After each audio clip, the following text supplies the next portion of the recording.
Ari Lewis Show. Welcome, everybody, to another episode of the Ari Lewis Show here on Israel Sports and News Radio. Thank you for joining us. At any time, you can email the program at arilewishow@hotmail.com or Israel Sports and News Radio at gmail.com. Israel basketball has a lot of drama and soap opera in general, perhaps more this year than other years. On the line to discuss this and other interesting facts occurring in the world of Israeli basketball is the Sports Rabbi Josh Halickman. Sports Rabbi, welcome back to the program. How you doing, Ari? Hey, doing great. So let's first talk about all these firings. I've lost count, but I believe it's 5. Correct me if I'm wrong. Most notably, Guy Goodis of Maccabi Tel-Aviv given the axe after being coach for about a year and some change. Why are there so many firings this year as opposed to other years? I don't think there's anything specifically why there's more firings this year than other years. I think it's, coaches aren't getting the results. Coaches may be unhappy. There was already certain things in play over the summer for various teams, even Maccabi Tel-Aviv, Hapoel Tel-Aviv, have both let go their coaches. Hapoel Eilat let go their coach. Hapoel Holon let go their coach today or yesterday. It's been one coach after the next in Israel. I think to the forefront, Guy Goodis being fired a couple of weeks ago from Maccabi Tel-Aviv was something that was pretty much in the works already for a while. There had been a lot of questions through last season and through the off season this summer if he should really continue coaching the team into this coming year. And his performances weren't great. He definitely had some issues and problems last year. The team did not make the finals. The team did not perform well in Europe last year. They got swept out of the quarterfinals. And they've had a tremendous amount of problems. The ownership did give Guy Goodis a vote of confidence to say that he'll be back as the coach for this coming year. But while they did that, they made a number of changes. They fired the longtime trainer, Avi Kowalewski, and they put in one of their own people. They fired the assistant coaches, and they brought in their own people management. And not only has management been doing different things around there, management itself has changed. There's an older generation of ownership between Shimon Mizrahi, Uri Rekanati, and David Fetterman brought in some of their sons to take over the team over the past couple of years, and now it seems the older generation is coming back. So not only is there problems on the sidelines for Maccabi Tel-Aviv, they have to get their house in order on an administrative and managerial level as well. And there's just too many problems right now. They bring in Zan Tabak, who should be a good coach. I think we're going to see some good results out of him. He looked good in their home game where they won by 40 over Maccabi Haifa this week. He's a hard-nosed Croatian, played in the NBA for about 6 seasons, well-known in his homeland, and played for, of course, Split, Yugoslavia. He's a very tall individual. I don't know if you had a chance to see him, Ari, but he's a giant. Yeah. He's very tall. And the assistant coach right now, Avi Evan, is very small, so it's kind of like the odd couple on the sidelines. Yeah. So we're going to see how he's going to do, but I think it was a good move. Guy Goodis was a more passive personality, didn't really get into the faces of the players, wasn't the yelling type of guy, really nice guy. David Blatt, the coach before him, of course, is a tough-nosed coach. He knew when to turn it on if he had to and to lay off when he had to as well. Zan Tabak is definitely the type of guy that could, turn it on and off if he has to. I know that he took out all the players and staff last night to a restaurant in Malaga. They're playing in Spain this evening to try to get everybody together on the same page and an evening out type of thing. He's being very well received by the players, and he's also demanding a lot from them. And we'll see what's going to be going forward. And, by the way, that scene on the sideline kind of reminded me of, if you ever seen the movie My Giant with Billy Crystal. Yeah. Crystal and Burnside, those kind of look like that. What's interesting, you go to Guy Goodis, as I mentioned, coach for about a year. They didn't give him a lot of time, but also Maccabi is expected to win every year. So I'm curious, how much time will be given to the new coach? Let's say this season they don't make the finals again. Will it be the same, quote, vote of confidence that they gave to Guy Goodis? Well, his contract runs through the end of next season. And he demanded that. Maccabi only wanted to give him a contract to the end of this season and then see how things play out. He demanded if they want him to go. I cannot believe he will not coach the team for the next year plus. If they've made such an investment and had to buy out his contract from the team that he came from Spain and They're not paying him they're paying him a pretty penny, and they have to pay Guy Goodis off as well. I think they're going to give him the time, and he'll have to make do with some of the players he has now, and then he'll have to make some changes over the summer. It's hard to make changes over the course of the season in basketball. It's possible, but you can replace a player here or there. But I think that he's going to want to really restructure the team in his own mold over the spring summer time, and then see how that team works out next year, because he inherited a bunch of players that obviously he didn't choose. Jordan Farmer's not having a great year this season, nowhere near the same player that played for Maccabi Tel Aviv 4 years ago when the NBA was on strike. There's been a whole issue with the center position with Onaku, and they had brought in this guy Vitor Favrani from Brazil, and he never really got a chance. There's Trevor Mbakawe. He also has been questionable. Guy Panini, of course, the Israeli veteran captain, is pretty much a spot three-point shooter. Can't do very much more, maybe some defense here or there. This team needs a certain overhaul. Management did a very poor job over the summer putting this team together. And Tabak's going to have to deal with the tools that he has right now and then try to restructure, later on in the year into next summer. Again, this is the Ari Lewis Show here on Israel Sports News Radio, joined by the Sports Rabbi Josh Halickman, talking Israeli basketball. So, Sports Rabbi, in the past, when Maccabi Tel Aviv has been in quasi-trouble, let's say they make the championship round, they lose, they kind of buy their way out of the situation, and the players at the end of the day, money usually is priority 1, 2, 3, 4, and 5. So, what I'm curious is, if Maccabi's going through all these struggles, will players look at that and say, even though if they give me more money, I'm not going, it's just too unstable over there. I'd rather go to a Polish line, defending champions. They seem to have more things going for them, the new arena, etc. So talk a bit about free agency in the future for Maccabi Tel Aviv. I still think that Maccabi Tel Aviv has a massive name in Europe. They are, 6-time EuroLeague champions. They are consistently competing for the title in Europe, year in, year out. This year is an off year. They're sitting in 5th place right now, 1-5. Ari, I've been in Israel 11 years. This is the first time I've seen them in a situation where they may not make the next round of the EuroLeague. Wow. And they have a huge game tonight against Malaga, but I don't think that will cause any problems because the EuroLeague is now becoming a closed league, meaning you will have to, it will be almost impossible to get into the league. It's going to contract from 24 teams to 16 teams going forward. Maccabi Tel Aviv is one of the 11 teams that has an automatic ticket into the EuroLeague for the next 10 seasons. It's a 10-year contract. They buy into the league.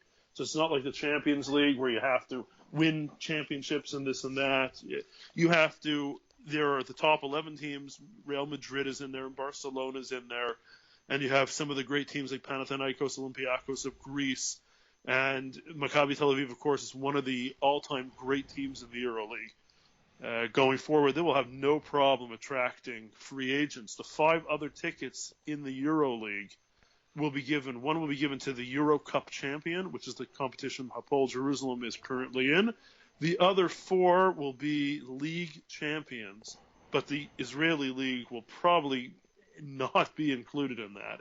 They haven't made it clear yet who the other 4 countries will be, or if it's going to be a playoff to get one of those cards into the league. It's still unclear exactly how it's going to work.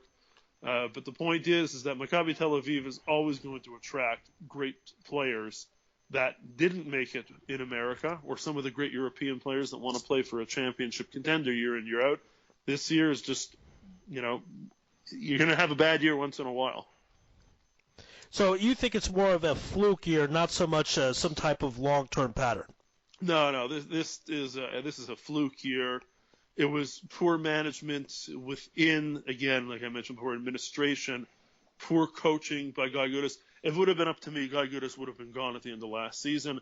I can't believe it took them so long into this season. He was struggling so mightily. It took them so long to fire him. And because they waited and they kept giving him the benefit of the doubt and they didn't want to let him go, because Maccabi doesn't want to fire coaches. Let's be honest. Nobody wants to fire their coach, especially when they owe money. So there's 2 reasons. One is the money side and one is the personal side. They waited just way too long. He had no control over the team. And right now they're sitting 1-5 with 4 games left. If they can run the table, they probably make it into the next round. but they're going to have to run the table here. And they have a very tough road to go. They have 3 away games of the 4. The first tonight in Spain. I mean, if they lose this game, they're going to be probably into the Euro Cup competition for the next round. And that would be a real shame for any type of basketball fan that roots for Maccabi Tel Aviv. It would be really, really tough on management. The money situation that they would lose would be tremendous. It just is not. It's a nightmare. It's a nightmare situation for Maccabi Tel Aviv. But again, this is like once in a generation type of thing, and they're going to just have to deal with it. Again, they made their own bed, Ari. Management made their own bed. They knew what the situation was, and they just they couldn't cut the cord. And one more question about Maccabi Tel Aviv. The fans listening, they might be thinking, why are we talking so much about Maccabi Tel Aviv? But again, it's still Maccabi Tel Aviv. Despite the record, it's still Maccabi Tel Aviv. Interesting, you look at David Blatt. Does his value show more so the fact that he's been gone and this is what's happened? You talk about a guy who won a European championship and took the Russian team to a bronze medal in the Olympics and won the Israeli championship, coaching the NBA now. I mean, did we not appreciate just how good of a coach David Blatt is? Definitely. I mean, I think the average Maccabi fan knew what kind of great coach he was. There was no question. And he was under a tremendous amount of pressure. And I remember sitting and talking to you a few years ago when they were playing horrific basketball and his job was on the line. Yep. He ended up winning the title that year. He won Yes. the EuroLeague. So I remember sitting here and talking to you about the same thing. And he is a great coach. There is no question. But sometimes even great coaches can't turn around a franchise, or good coaches can't turn around a franchise. And I think that everybody knew that David Blatt was a good coach no matter what.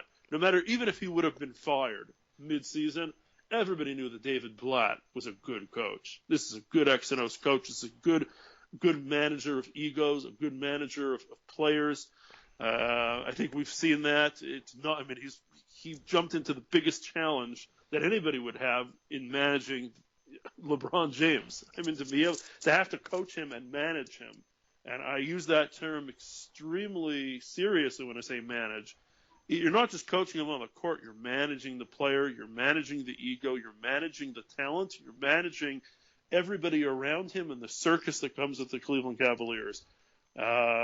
David Blatt was a great coach. I think we all knew it, and I think we're very proud of his accomplishments. And Maccabi Tel Aviv, management themselves, listen, that's what it is when you have a family affair. You have a bunch of partners and people in the family are running the business. You're going to have disagreements, and things sometimes don't happen as quickly as they should. And in this case, they've made their own bed, and it's going to be very, very hard to get out of it. Again, this is the Ari Lewis Show on Israel Sports and News Radio. My guest is the Sports Rabbi Josh Halickman. We're talking about Israeli basketball. You mentioned earlier, Sports Rabbi, about the EuroLeague going from 24 to 16 teams. Maccabi's in. They have the 10-year contract, but Hapoel Yerushalayim does not have that guarantee. What's going to happen with them? Hapoel Jerusalem will probably need to win a Euro Cup tournament. They will then automatically go into the EuroLeague. However, they have not played well in European play since the new ownership took over in Ori alone. Last year they got knocked out after the first round. This year they are heading for the same fate. I think they're 2-5 right now. They need an absolute miracle to make it into the next round of the Euro Cup, and that's going to be a big blow to management over there. They're going to have to really rethink, A, were the players good enough that they brought in? B, is the coach good enough? Is Danny Franco the right coach to lead that team? Do they need a coach that has European experience? Danny Franco is a young Israeli coach, good up-and-coming coach, but the experience level in European competition, when you're going up against Lithuanian teams, Russian teams, Turkish teams like Galatasaray, which is a massive franchise, you're playing. It's like boys and playing men, and you cannot go through a season when you're not prepared both on the mental aspect, physical aspect, and talent aspect. And again, for 2 years in a row, it looks like Hapoel Jerusalem is going to fail in the European bid. And they're going to have to really rethink, is it a matter of more investment by the owners? Is it, both on the player side and on the coaching side? But it's going to be something that Ori alone and his ownership group are going to have to sit down and think out. What do you expect will happen? I mean, they put not just investment in the players, but the new arena, which is one of the finest in all of Israel, really amazing facility. They've done that. If now they're going to be told you got to invest even more if you want to stay in the EuroLeague when they thought they were going to be there anyways, what will their decision most likely be? You'd have to figure that they're going to invest more money. They'll find more partners if Oriolone needs to. Oriolone could probably do it on his own. I think, though, he wants to probably not, take the whole risk to himself. And pretty much he has other partners. Amari Stoudemire's a minor partner, and Larry Tenenbaum's a minor partner, and Eyal Homsky here, who's a advertising agent, is also as a minor piece. Oriolone may look to bring in somebody that's going to make a serious investment, bring in top-level players, but I think, again, they need to bring in a top-level European coach. And I think they're going to have to look outside of Israel to bring in somebody of Serbian, Croatian, one of these guys that knows how to play in the Euro Cup. The Euro Cup it's a rough competition, Ari, and you're playing teams, a lot of Eastern European teams, with big players, stagnant offenses, slow, methodological, working down the clock, trying to get the best shot possible. A lot of off the ball fouls that are going on, a lot of player movement inside the box. You have to be tough, you have to be physical. Hapoel doesn't have that right now. Yotan Halpern is hurt. He hasn't played in a while. He was once the Israel national team captain as a guard. Lior Eliyahu, one of the great Israeli players of our generation right now, is on the shelf as well. So that didn't help out matters. There are some players on the team that question them being out, especially for so long at this point. It's over a month. And especially when you're going into these serious type of games, are their injuries that serious enough? Those were some players talking, around the, outside of the arena, we'll say. So it's a rough situation. And then you're going to be stuck with the Israeli League, and they won that last year. And that didn't give them a free ticket into the EuroLeague. And even if they win it this year, they're going to be stuck playing in the Euro Cup again, and they're not going to get into the EuroLeague. And it's just, I guess it's a frustration level for that team. But I would think if somebody's going into this long term, they had to know this was going to be a massive project, a big project, and one that they're going to have to make investments into it. They will bear the fruit. They'll reap the fruits at some point, but it may be, some years down the line. Again, this is the Ari Lewis Show on Israel Sports and News Radio. We're joined by the Sports Rabbi Josh Halickman, talking about Israeli basketball. A few more minutes with the Sports Rabbi. Let's go back to the Israeli League with Maccabi Tel-Aviv having the season that they're having. I assume it's Hapoel Yerushalayim's to win it, correct? Well, Maccabi Tel-Aviv's in first place, Ari. Amazingly enough, as poorly as they've played, they're 6-2. But do you think it will last with all the coaching problems? I think that it will. I think that Tabak will do a good job. I think they're going to probably make a couple of changes over the next few months. I believe that Maccabi Tel-Aviv will win the championship this year. Wow. I do not think that Hapoel Yerushalayim is going to win again. I think that there's too many question marks unless they decide to make some moves. And that means bringing in another forward, and it means bringing in another guard. I think it's still Maccabi Tel-Aviv's title to lose this year. I think they still have the best talent. Wow. I think that now that the house is starting to get in order, I think that Tabak is a good, solid coach. I think that they're going to win the Israeli championship going away without a problem. Wow. I know that that's shocking. Yeah. They're 6-2 right now. They played miserably the first few games, and they got bombed by Hapoel Yerushalayim. They got absolutely destroyed by them. But that was, I think we all expected it because we had seen the chaos already. Last week, Maccabi Tel-Aviv played their first game under Tabak. They played CSKA Moscow, which is one of the great EuroLeague teams. They had played them in the first round. I think they lost by about 30-some-odd points to them in Russia. This time they only lost by 6. But it wasn't that they lost by 6. It was, even with the new coach on the job for a few days, the defense was organized. The offense was organized. They were aggressive. He was using his bench properly. He was making the right changes when he had to. If he had to bench a player, he did. Guy Goodis didn't do all those basic things. Tabak called the proper timeouts. Ari, the time when you're supposed to call a timeout, where you see a team's about to go on a run, you Right. call a timeout, right? Right. You're going to call a timeout. You're going to kill that run. Guy Goodis would just sit there. It would be a 2-point run, then a 5 points, it would be 7 points, it would be 9 points, it would be 11 points. Then you call a timeout. Tabak saw a run about to happen, and he called a timeout. He made his changes, and he killed the run. Maccabi Tel Aviv actually led for a good portion of the game. And but by the fourth quarter, they were tired. Tabak said that the physical fitness of the players is a disaster, and that, again, could be because they brought in a new physical trainer and because the coach didn't have enough, statistical analysis on that. But that's the coach's responsibility. The fourth quarter, you can't be gassed. You have to be playing basketball still. You have to be able to play defense. You have to be able to press. You have to be – even players that – remember, the European game is 40 minutes. It's not 48 minutes. European basketball, you're seeing a lot more substitutions than a game like the NBA where you can play 8-9 players in a game, and those 3-4 bench players sometimes only play 10, 15, 12 minutes. But here in Europe, you're usually dividing up your time 20 and 20, 18 and 22, could be 25-15. It's very rare for a player to play 30-plus minutes in a 40-minute game in the EuroLeague. But, sometimes you're going to need that. And he's going to have his work cut out for him, but I still believe he is a good coach. It's what Maccabi needed at the right time. They moved away from the Israeli model, even though I thought that Arik Shivik, who was fired from Hapoel Eilat, would get the Maccabi Tel Aviv job. I was quoted as saying that. I thought that would be – and I still think that he could have been a very good coach because he's hard-nosed. He coached the national team. He knows what to do. He coached in Europe for many, many years. Would have been a good hire, but I think Tabak's an excellent hire. There's no question. You look at the league right now. Nahariya is 5-3. Ashdod is 5-3. Rishon LeZion's 5-2. But you mentioned Rishon LeZion's having a wonderful year in Europe. They've already advanced to the next round. They play in the FIBA Europe Cup competition, which is the third-ranked European competition. But they're playing excellent basketball, and they have a guy by the name of Sean Dawson who grew up here in Israel.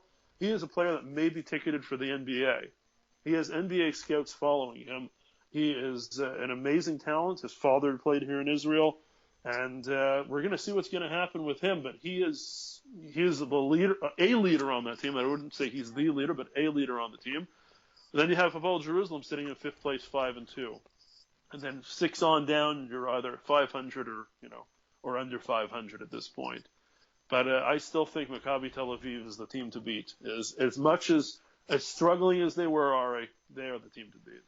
Well, certainly Sports Rabbi is the man when it comes with predictions, Israeli basketball. Time and time again on my program, he's gotten it right. So if you are interested in the favorite, I would go with the Sports Rabbi's prediction on that and Maccabi Tel Aviv to take the title.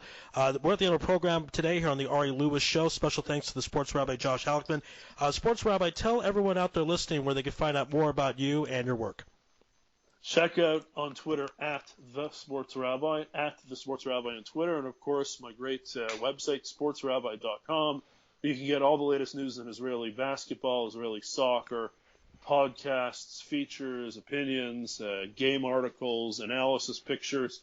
You want it all about Israeli sports, that's the place to go. So sportsrabbi.com is the number one stop for Israeli sports fans. There you go. All right, so Sports Rabbi Josh Halickman here on the program, The Ari Lewis Show on Israel Sports and News Radio.